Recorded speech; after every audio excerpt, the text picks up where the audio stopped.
নবীজি বলেন, যারা সম্পদের পাহাড় করেছে, সম্পদের মায়া করেছে, যাকাত ঠিকমতো দেয় নাই, নবীজি সাল্লাল্লাহু আলাইহি সাল্লাম বলেন কাল হাসরের ময়দানে এই সম্পদগুলি তার গলার কাটা হবে, কাটা গলার বেরি হবে, বেরি।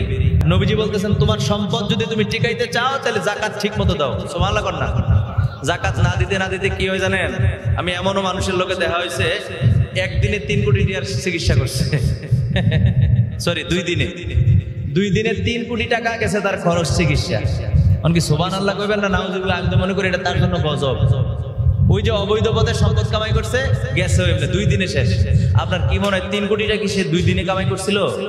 তো কি লাভটা হইলো? কি গুনার এই অবৈধ পথে ইনকামের শাস্তিগুলো তো রয়েই গেল, ফাহিদিয়া টাকারই শেষ। তো কি করলেন? লাভ হলো কি? হার্ট ব্লক হয়ে গেছে, এই হয়ে গেছে, সেই গেছে, তাৎক্ষণিক একবার মরার গাড়িতে ফিরে আসছে। ইন্ডিয়া নিয়ে চিকিৎসা করছে। 2 দিনে আমাকে সে যা বলছে, আমি তো তার সাথে যাই নাই, বলছে হুজুর 2 দিনে 3 কোটি টাকা শেষ। ঐতিহ্যবাহী ইসাপুরা আজকে কেন্দ্রীয় মসজিদ সংলগ্ন 3 দিন ব্যাপী তাফসিরুল কোরআন মাহফিলের পবিত্র মাহে রমাদান উপলক্ষে ইসাপুরা যুব সমাজ ও প্রবাসীদের উদ্যোগে এবং অত্র এলাকার কবরবাসী রুহের মাগফিরাতের জন্য 3 দিন ব্যাপী তাফসিরুল কোরআন মাহফিলের আয়োজিত উক্ত মাহফিলের সম্মানিত উলামায়ে কেরাম উপস্থিত রয়েছেন, অত্র এলাকার মুরব্বিয়ানে ইজাম এবং আমার যুবক ভাইয়েরা, ছোট ছোট মাসুম বাচ্চারা, পর্দানশীল মা ও বোনেরা, সকলের খেদমতে আমার সালাম। আসসালামু আলাইকুম ওয়া রাহমাতুল্লাহ। প্যারা হাজিরিন, যেহেতু রমাদানুল মুবারকে এত সুন্দর একটি মাহফিল আমরা পেয়েছি, সুতরাং এই মাহফিলে যেহেতু আসতে পেরেছি এবং কিছু কোরআন হাদিসের আলোচনা ইতিপূর্বে শুনেছি, আমার অত্যন্ত মহাব্বতের ভাই, আপনাদের সকলের সুপরিচিত হাফেজ মাওলানা আমিনুল্লাহ আল আমিন সাহেব, ওনার জবান থেকে এখন হয়তো বা যতটুকু আল্লাহ আমাকে বলার তৌফিক দেন, ইনশাআল্লাহ আমি বিশুদ্ধভাবে বলার চেষ্টা করব। আপনাদেরকে আল্লাহ যেন মনোযোগ সহকারে শ্রবণ করার তৌফিক দান করে, সেজন্য আমরা একবার পড়ি আমিন। আর আল্লাহ পাকের দয়ায় অসংখ্য অগণিত বান্দা থেকে কিছু সংখ্যক বান্দা আমরা যে এই মহতি মাহফিলে আসতে পেরেছি, সেজন্য আলোচনার পূর্বে আসুন হৃদয়ের সবটুকু আবেগ অনুভূতিকে প্রকাশ করে দিয়ে স্বতঃস্ফূর্তভাবে সিংহের ন্যায় গর্জন করে উচ্চ কণ্ঠে একবার পড়ি আলহামদুলিল্লাহ। সরকার কায়নাত আকা নামদার তাজদার মদিনা হুজুরপুর নূর সাল্লাল্লাহু আলাইহি ওয়া আলিহি ওয়াসাল্লামের উপর দুরূদ ও সালাম পাঠ করি আমরা সকলে, পড়ি সাল্লাল্লাহু আলাইহি ওয়া আলিহি ওয়াসাল্লাম। প্যারা হাজিরিন, যেহেতু সময় খুব অল্প, এই সময়ের মধ্যে ইনশাআল্লাহ চেষ্টা করব কোরআন ও হাদিস থেকে মূল কিছু কথা বলার। আল্লাহ পাক রব্বুল আলামিন আমাদেরকে কবুল করুক, পড়ি আমিন।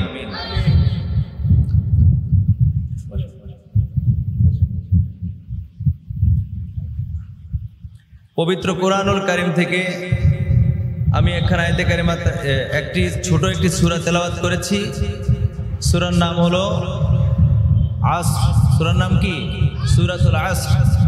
আমার সাথে সকলে পড়ুন আউযু বিল্লাহি মিনাশ শাইতানির রাজীম। বিসমিল্লাহির রহমানির রহিম। ওয়াল আসর ইন্নাল ইনসানা লাফি খুসর ইল্লাল্লাযীনা আমানু ওয়া আমিলুস সালিহাতি ওয়া তাওয়াসাউ বিল হাক্কি ওয়া তাওয়াসাউ বিস সাবর। চিৎকার মেরে বলেন আল্লাহু আকবার। ভাইরা আমার, বন্ধুরা আমার, আল্লাহ পাক রব্বুল আলামিন কুরআনুল কারীমের মধ্যে স্পষ্ট করে জানিয়ে দিয়েছেন, আল্লাহ সুবহানাহু ওয়া তাআলা বলে দিয়েছেন ওয়াল আসর, মানে সময়ের কসম, আসরের কসম। যেরকম সুবহানাল্লাহ, এটার অনেক ব্যাখ্যা রয়েছে। কোন সময়ের কসম আমার আল্লাহ খাইলেন? আমার আল্লাহ রব হিসেবে বান্দার কাছে তো কসম খাওয়ার দরকার নাই, এরপর আমার আল্লাহ কেন সময়ের কসম খাইলেন? এই সময়টা কোন সময়? তাফসীর ঘাটলে পাওয়া যায় এই সময়টার মধ্যে অনেকগুলো সময়ের কথা উল্লেখ আছে। তার মধ্যে আসরের সময়টা অত্যন্ত গুরুত্বপূর্ণ। আসরের সময়ের কথা বলা হয়েছে। শুধু তাই নয়, নবীজি সাল্লাল্লাহু আলাইহি সাল্লামের সেই সময়ের কথা বলা হয়েছে যে সময়টাকে বলা হয় সোনালী সময়, সোনালী যুগ। যেরকম সুবহানাল্লাহ। আমার ভাইরা, আমার বন্ধুরা, এরপরে কসম খাওয়ার পর আল্লাহ পাক রব্বুল আলামিন বলছেন, ইন্নাল ইনসানা লাফি খুসর। আল্লাহ পাক রব্বুল আলামিন বলেন, নিশ্চয়ই মানুষ ক্ষতিগ্রস্তের মধ্যে রয়েছে। মানুষ কি? অবশ্যই ক্ষতিগ্রস্তের মধ্যে রয়েছে। আসলে আমার আল্লাহ পাক রব্বুল আলামিন যে বলছেন, কথা ঠিক আছে তো? আহা, যেই সময় কোরআনটা নাজিল হয়েছে তখনের জন্য এবং এখনের জন্য, সব সময়ের জন্য আল্লাহর কোরআনের কথা বরাবর আছে নাকি নাই? কথা কন্যা আছে নাকি নাই? কারণ নবীর সময় যেই যুগে কোরআন নাজিল হয়েছে, নবী করিম সাল্লাল্লাহু আলাইহি সাল্লাম পৃথিবীতে আসার পূর্বের সেই যুগটাকে বলা হয় জাহিলি যুগ, অন্ধকারের যুগ। সবচাইতে বিপদগ্রস্ত, ক্ষতিগ্রস্ত তখন ছিল মানুষ। ঠিক কিনা বলেন? নবীজি আসার পরে পর্যায়ক্রমে দ্বীন ইসলামের দাওয়াত দিয়েছেন, তারপরে ইনসাফ প্রতিষ্ঠা করেছেন, অন্যায় দূরীভূত করেছেন, মানুষে মানুষে ভালোবাসা, মায়া, মহব্বত, ভালোবাসা শিখিয়েছেন। ঠিক কিনা বলেন? আস্তে আস্তে সেই সোনালী যুগে পরিণত হয়েছে। নবী করিম রউফুর রহিম সাল্লাল্লাহু আলাইহি সাল্লামের কারণে আবার পৃথিবীতে শান্তি প্রতিষ্ঠা হয়েছে। ঠিক কিনা বলেন? আমার ভাইয়েরা, আমার বন্ধুরা, মানুষ কেমন ক্ষতিগ্রস্তের মধ্যে রয়েছে। ও বন্ধুরা আমার, ভাইয়েরা আমার, আমি আপনাদেরকে কেমন করে বুঝাবো? আমরা যদিও মুসলমান, আমাদের মধ্যে তালাশ করলে পাওয়া যায় আমাদের মধ্যে ইহুদি, নাসারা, খ্রিস্টানদের কালচার সবচেয়ে বেশি পাওয়া যায়। ঠিক না বলে? মা বাবাও ডাক দেয় না, বিশেষ করে যুবক ভাইয়েরা। এই যে এক মোবাইল আমাদের হাতের নিকটে, ভালো প্রযুক্তির কারণে আমাদের অনেক কিছু সহজ হয়েছে। এমন সহজ হইতে হইতে এমন সহজ হয়েছে, আপনি আমি ঘুমে রয়েছি, আপনি আমি বুঝি না, আপনি আমি মনে করতেছি অনেক সুবিধা করছে, অনেক লাভ হয়েছে। কিন্তু হিসাব করে দেখলাম এই মোবাইল স্মার্টফোনের কারণে, অ্যান্ড্রয়েড সেটের কারণে লাভের চেয়ে লস, ক্ষতিগ্রস্ত বেশি হয়েছে আমরা। ঠিক কিনা বলেন? আর এই মোবাইলটাকে আমাদের মাঝে দিতে ওরা ব্যতিব্যস্ত হয়ে আমাদের মাঝে এত সহজ করে দিয়েছেন। এর পিছনে কারণ হলো এই যে বান্দা সকালবেলা ফজরের আজান হয়, আহারে ফজরের আজান হলে অনেক বান্দা ঘুমাইতে যায়, মাত্র তার স্টার্ট ঘুম, আজান পড়ছে, মুয়াজ্জিন মসজিদে বলছে আসসালাতু খায়রুম মিনান নাওম, তার ঘুম শুরু হয়েছে। নাউজুবিল্লাহ কন। তাহলে তার কাজটা কি? সে কি করছে? সারা রাত মোবাইল নিয়ে ব্যস্ত, ফেসবুক, ইউটিউব, ঠিক আছে, তারপরে অনেক কিছু সোশ্যাল মিডিয়া নিয়ে সে পড়ে রয়েছে, সারাটা রাত্র কাটাইছে, কোন সময় রাত শেষ হয়ে গেছে সে বলতেও পারে না। আফসোস, আপনার ওই ফজর নামাজ কাজা করার জন্য এই ইহুদি, নাসারা, খ্রিস্টানরা কত বুদ্ধি করে, কত আগে থেকে এটা প্ল্যানিং করছে। ঠিক কিনা বলেন? তাদের বেড়াজালে আমরা পড়ে আছি। এখন আমরা এমন ক্ষতিগ্রস্ত, আহারে ঈমান নিয়ে বেঁচে থাকা আমাদের জন্য খুব কষ্টদায়ক। কথা কয় না? ঠিক কিনা? নয়তোবা এরকম একটা মাহফিল হলে মানুষ কানায় কানায় ভরপুর হয়ে যাওয়ার কথা, যেখানে খানা আছে, বিরিয়ানি আছে, হ্যাঁ, যেখানে ভালো ভালো খাবার কিংবা তবারুকের ব্যবস্থা আছে, এখানে মানুষের অভাব নাই। কিন্তু কোরআন হাদিসের আলোচনা, ইমানি খোরাক, এটা তো আত্মার তবারুক, ইমানি তার তবারুক। ইমানকে মজবুত করার জন্য, শুধু খিদার স্বাস্থ্যের জন্য, বাঁচার জন্য যে খাবার, ওই খাবারের তালাশ করলে তো হবে না। ইমানের খোরাকটা কি?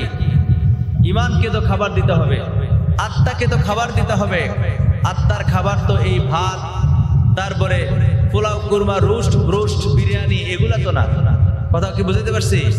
আমরা প্রারম্ভে মিলাদ শরীফ পড়েছি, জিকির আজকার করেছি, ঠিক আছে, তো এগুলো তো আমাদের আত্মার খোরাক। ঠিক কিনা বলেন? এখন কোরআন তেলাওয়াত হচ্ছে, কোরআন থেকে আলোচনা হচ্ছে, এগুলো শোনার জন্য মানুষের ব্যস্ততা নাই।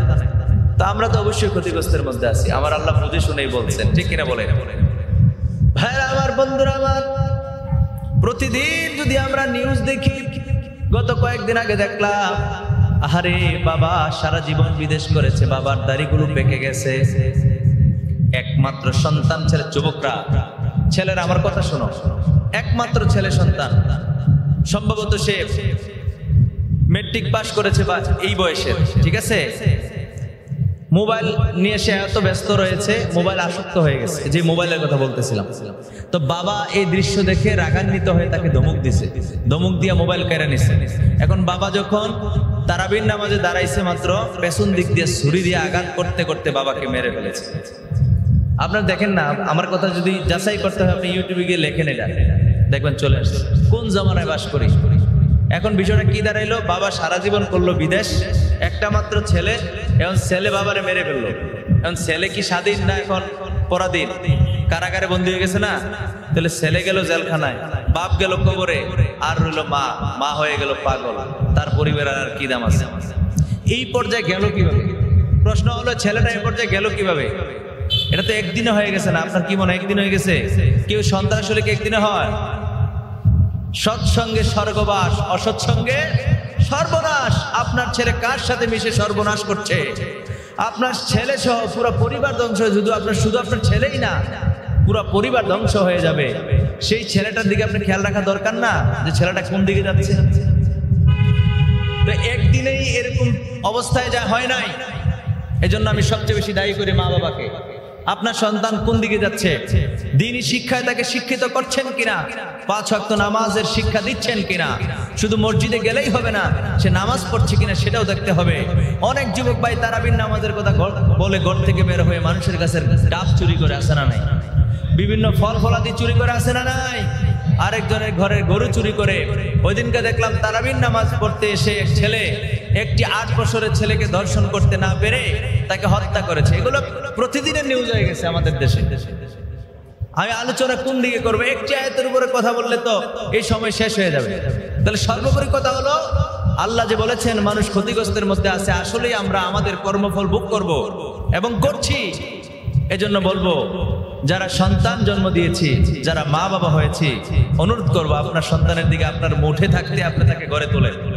আপনার আয়াতের বাইরে চলে গেলে তো আর কথা শুনবে না। যখন ছোট্ট শিশু তখন থেকে আপনি গড়ে তোলেন, তাকে আদব শিক্ষা দেন। সবচাইতে বড় প্রয়োজন আদব। কি শিক্ষা দেওয়া দরকার? আদবের। কেমনে আদব শিখাইবেন? আমরা 6 ভাই 1 বোন। আমার বড় একজন আছে, উনি সার্ভ ইঞ্জিনিয়ার, ঠিক আছে? তো এখন আমি দ্বিতীয় মেজো। আমরা 6 ভাইয়ের মধ্যে 4 ভাই আলেম, 2 ভাই ইঞ্জিনিয়ার। 4 নাম্বার ভাইটা পলিটেকনিক্যাল থেকে আপনার স্কলারশিপ পাইছে, রাষ্ট্রীয়ভাবে সরকার লেখাপড়া করেছে চীন দেশে, এখন সে ঢাকাতে আছে, একটি চাইনিজ কোম্পানিতে ডেপুটি ম্যানেজার হিসেবে আছে। বলে হুজুর এগুলো কেন বলতেছেন? কারণ আছে। আমরা যদি ছোটবেলা কোনো কারণে খেলতে গিয়ে মাইর খেতাম, ঘরে এসে আম্মার কাছে কান্নাকাটি করতাম, আম্মা আবার ইচ্ছা মত ফিরাইতো, গেছো কেন, ওই জায়গায় গেলা কেন? কথা বুঝতে পারছি? আপনি ছেলের কিভাবে কন্ট্রোল রাখবেন? আপনার কাছে কান্না করতেছে, আপনি কোন কি ভাত খাও না ঘাস খাও? হ্যাঁ, কোনি খেয়ে দিয়েই তার সোনা তার একটা। তো আপনি তো তার সন্ত্রাস বানাইতেছেন। আপনি তারে বলার দরকার ছিল, ঠিক আছে বাবা আর যাও না, সে যেহেতু তোমার মারে ওইখানে আর যাও না। দরকার কি তার সাথে মিশা? আমি কি কথা ভুল বললাম? আপনার সন্তানকে আপনি গড়ে তুলতে হবে। বাড়িতে মেহমান আসছে, আপনার ছোট বাচ্চা, আপনার এই ছোট বাচ্চাকে আপনি বলেন মেহমানের জুতাগুলো পরিষ্কার করে দাও, আপনার সম্মান চলে যায়। আপনার এই সম্মানে একদিন গলা ছুরি লাগবে মিয়া। ছোট থাকতে ওই মেহমানের জুতা পরিষ্কার করা। ঘরে ঢুকার সাথে সাথে বলো বাবা গ্লাস পানি দাও, শরবত দাও। মেয়েকে বলেন, ছেলেকে বলেন, সমস্যা নাই।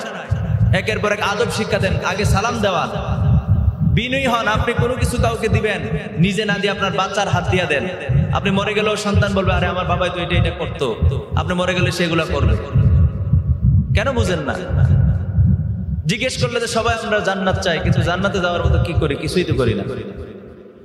এই ছেলেগুলো যদি মানুষ হয়, নেক সন্তান হয়, রাসূল সাল্লাল্লাহু আলাইহি সাল্লাম বলেছেন, আমি ঈসাপুরাতে এই হাদিসটা বলছি জন্য আর বলবো না, নেক সন্তান যদি দোয়া করে সেটা আল্লাহ পাক রব্বুল আলামিন কবুল করেন। সুবহানাল্লাহ কইতেন না?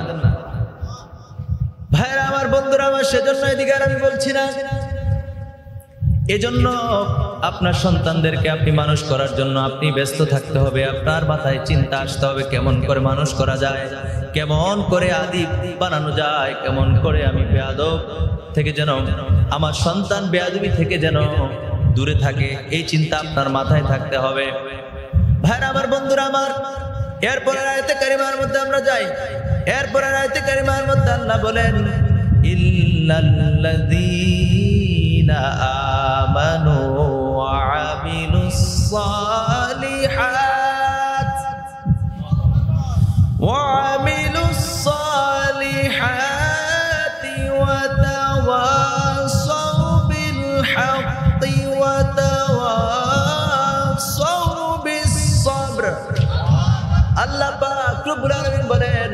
পূর্বের আয়াতে দ্বিতীয় নম্বর আয়াতে কারিমার মধ্যে আল্লাহ বলেছিলেন, আল্লাহ জানিয়ে দিয়েছেন নিশ্চয়ই মানুষ ক্ষতিগ্রস্তের মধ্যে রয়েছে। 3 নম্বর আয়াতে কারিমার মধ্যে আল্লাহ ইল্লা শব্দ দ্বারা বুঝিয়েছেন, তবে তারা ছাড়া যারা আমানু ঈমান আনয়ন করে, ওয়া আমিলুস সালিহাত নেক আমল করে।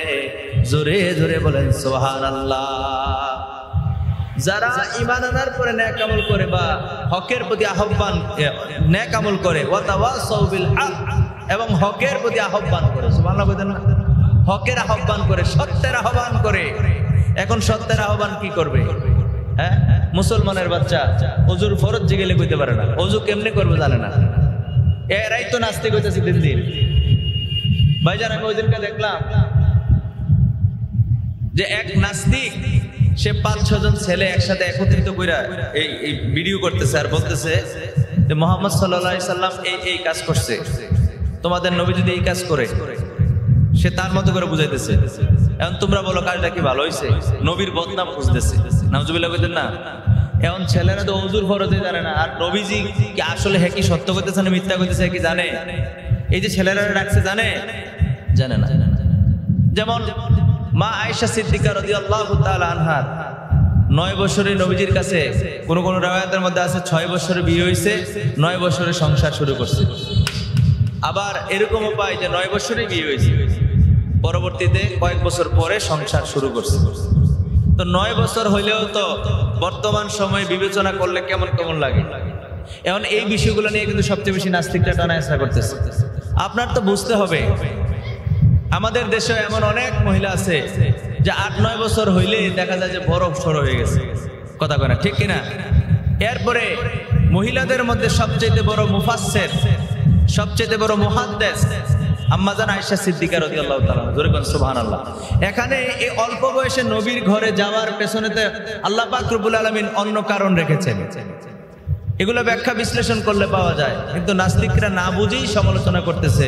কয় যেখানে আমাদের দেশে 8 বছর 9 বছরের ছেলে মেয়েদেরকে দর্শন করা হচ্ছে, নবীজিকে এই কাতারে নিয়ে আসছে। নাউজুবিল্লাহ করেন না? আল্লাহর নবী কি ইনসাফ প্রতিষ্ঠা করেন নাই? নবীর চাইতে কি ন্যায় বিচার আর কেউ আল্লাহর জগতে করার মতো কেউ আছে? নবীর চাইতে কি সব মানে বড় আর কোনো ন্যায় বিচারক আছে? আল্লাহর জগতে নবীর চেয়ে বড় ইনসাফকারী, নবীর চেয়ে বড় ন্যায় বিচারক আল্লাহর জগতে আর কেউ নাই। ঠিক কিনা বলেন? সেই নবীকে যখন দোষারোপ করা হয়, সেই নবীকে যখন দর্শকদের কাতারে নিয়ে আসে, মুসলমান তোমার ঈমান আছে? কোন ঈমান নিয়ে তুমি বাস করো? ইতস্ত করো নবী ব্যাপারে কথা বলতে। কারণ হলো তুমি দুর্বল। তুমি যেখানে ওযুর ফরজ জানো না, তুমি এই কথার উত্তর জানবা কেমনে?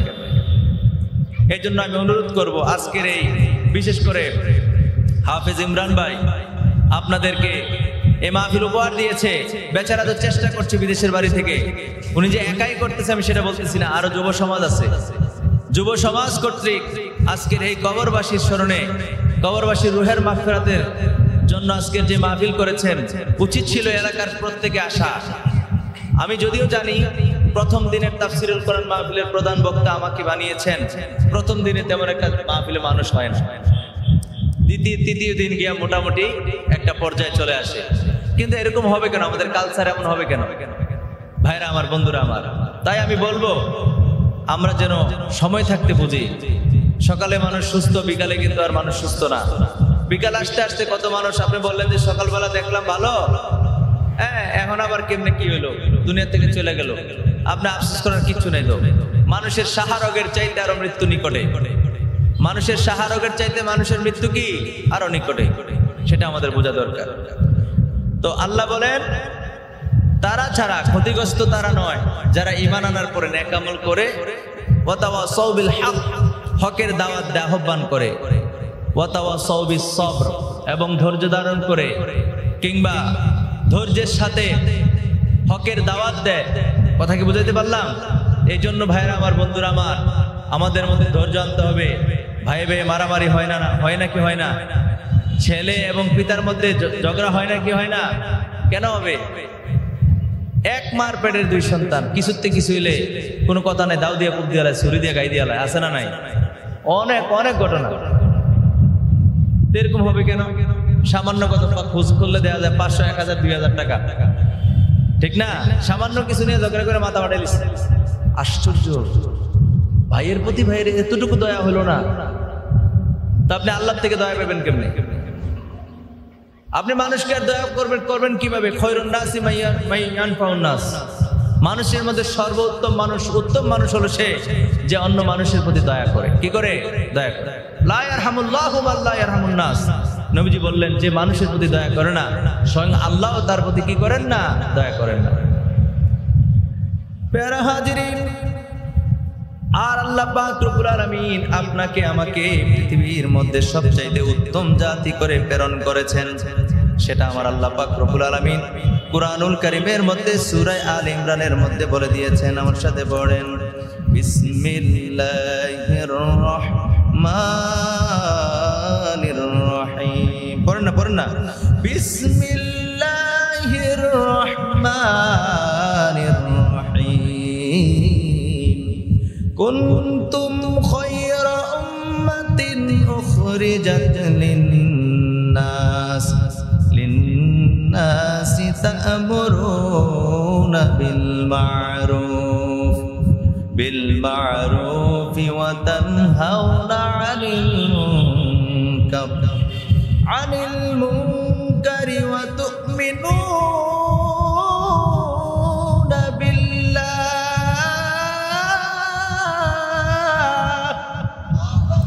আল্লাহ পাক রব্বুল আলামিন সূরা আলে ইমরানের 110 নম্বর আয়াতে কারিমার প্রথম দিকে আল্লাহ জানিয়ে দিয়েছেন, কুনতুম খায়রা উম্মতি, আরে তোমরা হইলা সর্বোত্তম উম্মত।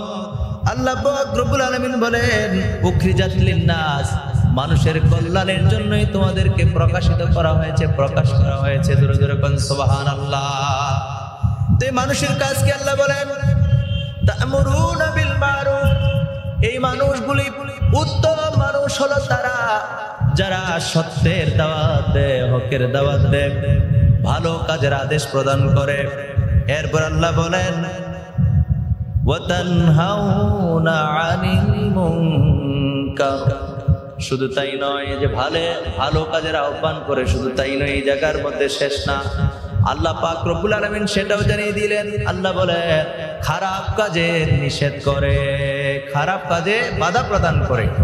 তাইলে উত্তম তো তারাই, আমাদেরকে যেহেতু উত্তম জাতি হিসেবে আল্লাহ সৃষ্টি করেছেন, কোরআনে আল্লাহ বলেছেন, এবং মানুষের কল্যাণের জন্য আমাদেরকে প্রকাশ করা হয়েছে, সেজন্য মানুষের কল্যাণের মধ্যে সর্বোত্তম কল্যাণ, যেমন হযরতে আলী রাদিয়াল্লাহু তাআলা বলেন, তানবিহুল গাফিলিন কিতাবের 56 পৃষ্ঠার মধ্যে রয়েছে, হযরতে আলী রাদিয়াল্লাহু তাআলা বলেন, সর্বোত্তম কাজ হলো সৎ কাজের আদেশ দেওয়া। সুবহানাল্লাহ। সর্বোত্তম ইবাদত, তিনি বলছেন সর্বোত্তম ইবাদত হলো মানুষকে ভালো কাজের আদেশ দেওয়া এবং অসৎ কাজের, খারাপ কাজ থেকে ফিরিয়ে রাখা, নিষেধ প্রদান করা। সুবহানাল্লাহ বলেন না। এবং হযরত আলী রাদিয়াল্লাহু তাআলা আরো বলেন, তিনি বলেন, যে ব্যক্তি সৎ কাজের আদেশ দিবে সে মুমিনের পৃষ্ঠপোষক করলো। সুবহানাল্লাহ কন্যা। আর অসৎ কাজের যে বাধা প্রদান করলো সে মুনাফিকের মুখে ছাই দিল। ছাই কি দিল? ছাই দিল। তো ভাইরা আমার, বন্ধুরা আমার, আমাদের সমাজে কত অপকর্ম, কত খারাপ কাজ। খারাপ কাজ মানে, খারাপ কাজ বলতে আমরা শুধু মনে করি চুরি ডাকাতি ছিনতাই আর পুরুষ মহিলা খারাপ কাজ করা। আহারে, কত খারাপ কাজ নিজের চোখে হচ্ছে, চোখের সামনে হচ্ছে, সেগুলো আমরা গণাতেই ধরি না। অথচ এই ছোট ছোট কাজগুলো থেকে আস্তে আস্তে করে মানুষ অনেক বড় ধরনের খারাপ কাজের মধ্যে লিপ্ত হয়ে যায়। ঠিক কিনা বলেন? আমাদের সমাজ দিন দিন বেহায়াপনা, দিন দিন উচ্ছৃঙ্খলতায় ভরপুর হয়ে যাচ্ছে আমাদের সমাজ। সেজন্য এখনই সময় তাদের বিরুদ্ধে রুখে দাঁড়ানো। যেহেতু আমার আল্লাহ পাক রব্বুল আলামিন কোরআনুল কারীমের মধ্যে বলেছেন, উত্তম মানুষ তো তারা যারা কি করে, মানুষকে সৎ কাজের আদেশ দেয়। সুবহানাল্লাহ বলেন। এই ব্যাপারে সূরা তাওবা পড়লে আর একটু দেখবেন, আমার আল্লাহ জানিয়ে দিচ্ছেন সূরা তাওবার 71 নম্বর আয়াতে কারিমা, 71 নম্বর আয়াতে কারিমার মধ্যে আল্লাহ সুবহানাহু ওয়া তাআলা কি বলছে জানেন? অবাক হয়ে যাবেন। এই পৃথিবীতে আমাদের অনেক বন্ধু আছে, অনেক দোস্ত আছে, অনেক শুভাকাঙ্ক্ষী আছে, অনেক ভালোবাসার মানুষ আছে। আল্লাহ বলছেন বন্ধুত্ব কার সঙ্গে হবে সেটা আল্লাহ বলে দিয়েছেন। সুবহানাল্লাহ কন্যা। আমার সাথে পড়েন, বিসমিল্লাহির রহমানির রহিম। ওয়াল মুমিনুনা ওয়াল মুমিনাতু বা'দুহুম আউলিয়াউ বা'দ। আল্লাহু আকবার বলেন। আল্লাহ পাক রব্বুল আলামিন বলেন, একজন মুমিন আরেকজন মুমিনের হলো বন্ধু, আউলিয়া। জোরে জোরে কোন সুবহানাল্লাহ। মুমিন পুরুষে পুরুষে বন্ধু, মুমিন নারী মুমিন মহিলায় হলো বন্ধু। জোরে জোরে কোন সুবহানাল্লাহ। আল্লাহ বলছেন মুমিনে বন্ধুত্ব করার জন্য। আর এই জন্যই তো কয় সৎসঙ্গে স্বর্গ, যেটা আমি একটু আগে বলছি। আপনি ভালো মানুষের সঙ্গে চললে আপনি নামাজ পড়েন না, কিন্তু নামাজি ব্যক্তির সঙ্গে আপনার সম্পর্ক হইলে আজকে দেখছেন ফজর পড়ছেন, কালকা জোহরও শুরু হয়ে গেছে, এরপরে দিন আসর মাগরিব এশাও শুরু হয়ে গেছে, ঠিক কিনা বলেন? এই জন্য যারা মুমিনে বন্ধুত্ব করতে হবে। আর মুমিনে বন্ধু বলেছেন কে বলছেন? আল্লাহ। এই জন্য ভাইরা আমার, বন্ধুরা আমার, দেখেন আরো মজার কথা হলো মুমিনদের কাজ সম্পর্কে আল্লাহ বলছেন। এই আয়াতে কারিমার মধ্যে বলছেন মুমিনরা কি কাজ করবে। প্রথম নম্বরে আল্লাহ বলছেন ইয়ামুরুনা বিল মা'রুফি ওয়া ইয়ানহাউনা আনিল মুনকার। আল্লাহ পাক রব্বুল আলামিন বলেন মুমিনরা কি করবে? সৎ কাজের আদেশ দিবে এবং অসৎ কাজের নিষেধ করবে। সুবহানাল্লাহ পড়েন। এই সৎ কাজের আদেশ, আজকের কাজটাও তো সৎ কাজ, ভালো কাজ না? মানুষকে আহ্বান করা হচ্ছে দিনের প্রত্যেক কোরআন হাদিসের আলোচনা শোনার জন্য। যে বুখারী শরীফের হাদিস শরীফের মধ্যে পাইলাম নবী সাল্লাল্লাহু আলাইহি ওয়াসাল্লাম বলেন বনি আদমের প্রত্যেক আমল 10 গুণ থেকে 700 গুণ পর্যন্ত আল্লাহ বাড়াই দেয়, তবে ইল্লা সাওম, রোজা ব্যতীত। রোজা কি? রোজা ছাড়া, মানে রোজার মাসে আরো বেশি দেয়। সুবহানাল্লাহ। তো বেশি দিয়া লাভ হলো কি ভাই? ধুতে থাকলে বেশি দিয়া কি লাভ? বান্দা, আল্লাহ বান্দারে আদর করে ডাকে, আল্লাহ ডাকে বান্দারে, বান্দা আয় আয়, আমি আল্লাহর কাছে আয়, আয়স না, আমি আল্লাহরে ডাক, আমি আল্লাহর কাছে ক্ষমা চা, আমি আল্লাহ তোকে ক্ষমা করে দেব, আমি আল্লাহর কাছে তোর বিপদগুলি শেয়ার কর, আমি আল্লাহ বিপদ মুক্ত করে দেব, আমি আল্লাহর কাছে অভাবগুলি বল, আমি আল্লাহ অভাব দূর করে দেব। দুঃখের বিষয় কি জানেন? আল্লাহ বান্দারে ডাকে ঠিকই, যেমন গতকালকে লাইলাতুল কদরের রজনী গেছে, হ্যাঁ, আল্লাহ বান্দারে ডাকে ঠিকই, বান্দা কয় না লাগতো না, আল্লাহ কয় আয়ুস না, আমরা কই না লাগতো না, না দরকার নাই, নাই তো আসেন না কেন ভালো কাজে? আহা আফসোস। ভাইরা আমার, বন্ধুরা আমার, আল্লাহ পাক রব্বুল আলামিন আরো স্পষ্ট করে বলেন সূরা মুমিনের সূরা তাওবার এই আয়াতে কারিমার মধ্যে আল্লাহ বলেন মুমিনদের আরো কাজ আছে। কাজগুলো হলো ওয়া ইউকিমুনাস সালাহ। আল্লাহ পাক রব্বুল আলামিন বলেন মুমিনরা সালাত কায়েম করবে। জোরে জোরে কোন সুবহানাল্লাহ। এরপর ভাইরা আমার, বন্ধুরা আমার আল্লাহ পাক রব্বুল আলামিন এরপর আমার আল্লাহ ওয়া ইউতুনাজ যাকাত। মুমিনদের এরপরের কাজ হলো যাকাত প্রতিষ্ঠা করা, যাকাত দেওয়া। জোরে জোরে কোন সুবহানাল্লাহ। এই জায়গার মধ্যে অনেক গন্ডগোল আছে না নাই? যাকাত দিব, ধনের মায়া তো করেন। সিয়াসিত্তার হাদিসগুলো বুখারী এবং মুসলিম শরীফের হাদিস পড়লে আপনি আশ্চর্য হয়ে যাবেন। মসজিদের ইমাম সাহেবগণ ঠিকই বলে, মসজিদের ইমাম সাহেবগণ ঠিকই আপনাদেরকে আহ্বান করে জুমার দিন বুঝিয়ে বলে, কিন্তু আপনারা দুঃখের বিষয় আপনারা বুঝতে চান না। যারা সম্পদের বেশি মায়া করেন কান খাড়া করে শুনেন। নবীজি বলেন যারা সম্পদের পাহাড় করেছে, সম্পদের মায়া করেছে, যাকাত ঠিক মতো দেয় নাই, নবীজি সাল্লাল্লাহু আলাইহি সাল্লাম বলেন কাল হাসরের ময়দানে এই সম্পদগুলি তার গলার কাটা হবে, গলার বেরি হবে, গলার কাটা হয়ে দাঁড়াবে, একটা বিষাক্ত সাপে পরিণত হবে। সেই সাপের চোখের উপরে, কপালের মধ্যে সাপের 2 চোখের উপরে হলদে দাগ থাকবে। নবী সাল্লাল্লাহু আলাইহি সাল্লাম বলেন এই সাপ বারবার দংশন করবে আর বলবে আমি তোমার দুনিয়ার জমানো সম্পদ। জোরে জোরে কর নাউজুবিল্লাহ। এই জন্য ভাইরা আমার, বন্ধুরা আমার, সময় থাকতে বুঝেন, দিন বুঝেন, কার জন্য করছেন। আমি ওই দিনকা একটি প্রোগ্রামে বলেছিলাম একটা মানুষ চলার জন্য কি প্রয়োজন বলেন তো দেখি, কি প্রয়োজন? হ্যাঁ, আমাদের দেশে যারা পলাইছে, যারা পলাই গেছে আর কি, বুঝে নিবেন, দেখবেন তাদের অধিকাংশ 10টা বাড়ি, 10টা গাড়ি, আরেক দেশও বাড়ি। আরে সর্বনাশ। এরপরে সুইস ব্যাংকে টাকা।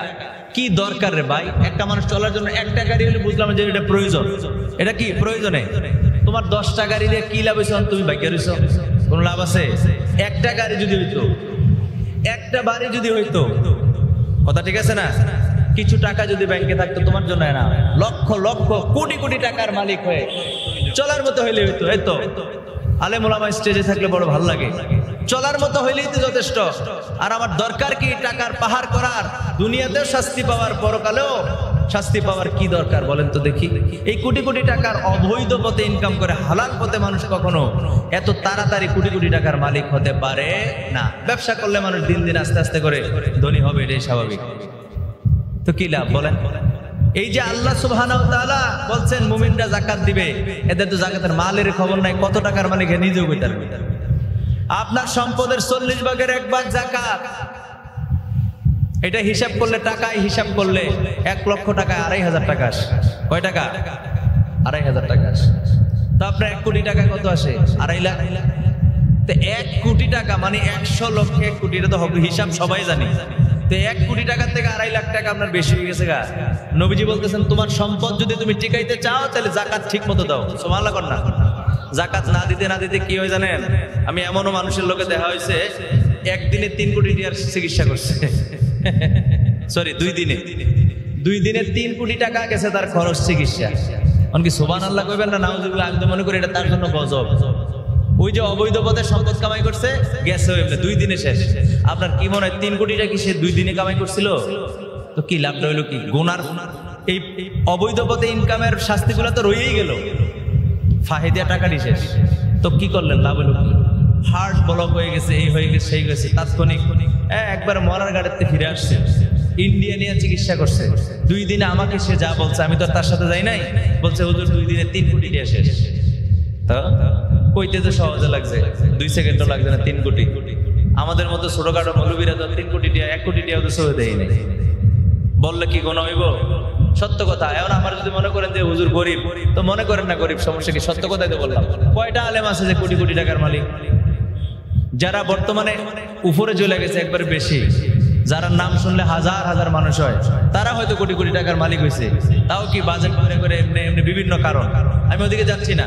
কিন্তু আমরা যারা আছি, এই যে দেখেন এখানে মিডিয়া কয়টা, এই মিডিয়াগুলো নূর ইসলামিক মিডিয়া এখানে আছে, জিএম সুন্নি মিডিয়া আছে, মেহরাব এইচডি মিডিয়া আছে, এরকম করে কয়েকটা মিডিয়া এখানে আছে। এখন ওনারা যখন আসে অনেক মিডিয়া এমনিতেই চলে আসে। এখন আমাদের এই ভাইদের এই পরিশ্রমটা, এই যে কষ্ট করে করে 4-5টা মিডিয়া এখানে দাঁড়াই গেছে, কথাটা বোঝার জন্য বলতেছি। মিডিয়াতে আবার কথাগুলো যাবে, এজন্য আমি ওইটা বেশি সমালোচনা করার আমার দরকার নাই। তো কোটি কোটি টাকার মালিক হয়েছে, তাও হাতে গোনা কয়েকজন সারা দেশে। আর বাকি উলামায়ে কেরাম কিভাবে আছে? আপনার মসজিদের ইমাম সাহেবের খবর লইলে বেতন কত কাহারে ছেড়ে দেয়। আপনি চিন্তা করছেন না একবার তার সংসার চলে কেমনে? হ্যাঁ, নামাজ পড়ার দিকে 1 মিনিট লইছে, আপনার চোখ ফাহের ঠেলাই তো হুজুরের পেশাব করে দেগনের জায়গা। নামাজও গেলাম, যায় হুজুর আইছে, আইয়া চোখ ফাইতেছে। আপনার ঘরের চাকর সে বেয়াদব কোথাকার। এই সমস্ত বেয়াদব মল্ল আমার মনে হয় এরা মাপ পাবে, ঠিক কিনা বলেন? স্পষ্ট ফতোয়ার কিতাবের মধ্যে আসছে কোন আলেমকে কেউ হুকুম করতে পারে না। হুকুম করলে সে নামাজ পড়লে তার নামাজ হবে না। ফুদ্দারি করে মসজিদে গিয়ে বেতন দেয় 4,500, ধমুক দেয় 10,000 টাকা। কথা কয় না, ঠিক কিনা? এই জন্য আলেম ওলামাদের কথা মাঝখানে বললাম এই কারণে, যারা আমরা বক্তা আছি, আলোচনা করি, আমরা মোটামুটি একটু হয়তো ভালো আছি, কিন্তু আমাদের জাতি ভাইয়েরা কত কষ্টে আছে কেউ খবর নিছে কোনো? চলে যাবে,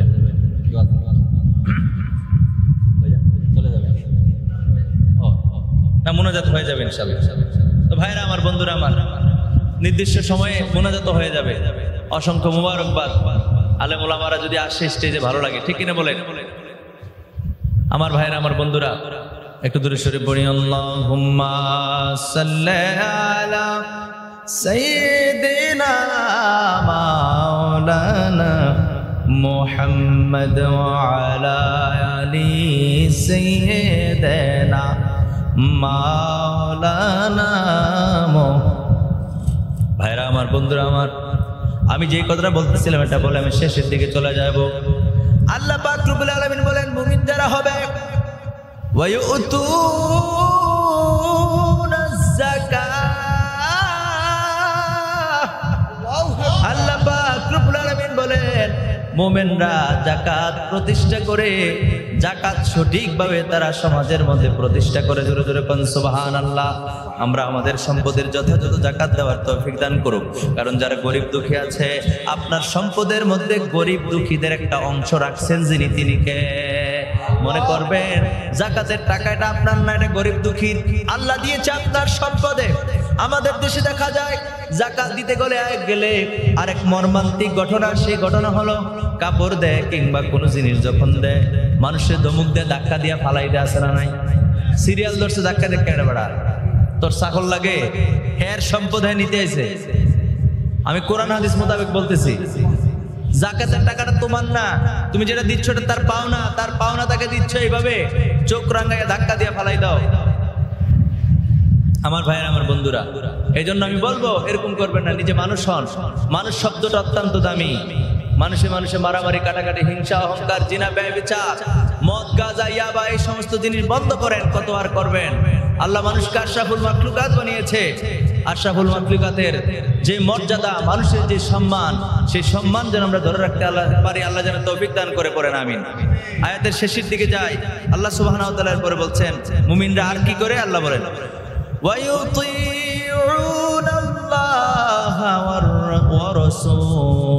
আল্লাহ পাক রব্বুল আলামিন বলেন মুমিনরা আল্লাহ পাক রব্বুল আলামিনের ইতাআত করে, ও রাসূল এবং রাসূলের ইতাআত করে। জোরে জোরে কোন সুবহানাল্লাহ।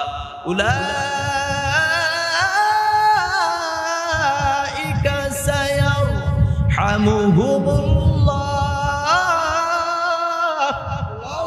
আল্লাহ পাক রব্বুল আলামিন বলেন আমার আল্লাহ জানায় দিলেন অচিরে আমার আল্লাহ পাক রব্বুল আলামিন তাদের প্রতি দয়া করবেন। জোরে জোরে কোন সুবহানাল্লাহ। এদের উপর আল্লাহর রহমত অবশ্যই বর্ষিত হবে। কে বলছে? আল্লাহ। কাদের উপরে? যারা ঈমান আমল আনার পরে নেক আমল করে, সৎ কাজের আদেশ দেয়, অসৎ কাজের নিষেধ প্রদান করে, নামাজ কায়েম করে, যাকাত প্রতিষ্ঠা করে এবং আল্লাহ এবং আল্লাহর রাসূলের অনুগত করে। আল্লাহ জানিয়ে দিয়েছেন আমি আল্লাহর রহমত অচিরেই তাদের উপর বর্ষিত হবে। জোরে কোন সুবহানাল্লাহ। আহা, এরপরে কি বলছে জানেন? ইন্নাল্লাহা আজিজুন হাকীম।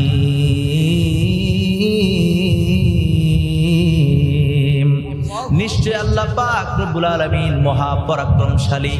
আমার আল্লাহ পাক রব্বুল আলামিন হলো সুকৌশলী। জোরে জোরে কোন সুবহানাল্লাহ। আমার ভাইরা, আমার বন্ধুরা, 72 এটা হলো 71 নম্বর আয়াত। 72 নম্বর আয়াতে কারিমার মধ্যে আল্লাহ সুবহানাহু ওয়া তাআলা আবার ওয়াদা করছেন আল্লাহর এই বান্দাদেরকে আল্লাহ জান্নাত দিবেন। কেমন জান্নাত? আল্লাহ বলেন কেমন জান্নাত দিবেন? আল্লাহ বলেন তাহতি কই ওয়াল মুমিনাতি জান্নাতিন তাজরি মিন তাহতিহাল আনহার। আল্লাহ কয় আমি আল্লাহ এমন জান্নাত দিব, সেই জান্নাত হলো যেখানে নহর মানে প্রবাহিত। জোরে জোরে কোন সুবহানাল্লাহ। যে জান্নাতের তলদেশে নহর প্রবাহিত। জোরে কোন সুবহানাল্লাহ। তো সুতরাং এই কাজ যদি করতে পারি, আল্লাহ যেহেতু ওয়াদা করছেন, আল্লাহ যেহেতু বলছেন ওয়াদাল্লাহ, আল্লাহ ওয়াদা করছেন মুমিনদেরকে কি দিবেন? জান্নাত। কেমন জান্নাত? যেই জান্নাতের তলদেশে নহর প্রবাহিত। আর আল্লাহ পাক রব্বুল আলামিন এই কথাও জানিয়ে দিয়েছেন যে ব্যক্তি একবার জান্নাতে প্রবেশ করবে খালিদিনা ফিহা, সেখানে তারা চিরস্থায়ীভাবে জান্নাতি হবে। জোরে কোন সুবহানাল্লাহ। আল্লাহ আমাদেরকে জান্নাতি বান্দা হওয়ার তৌফিক দান করুক। আমিন।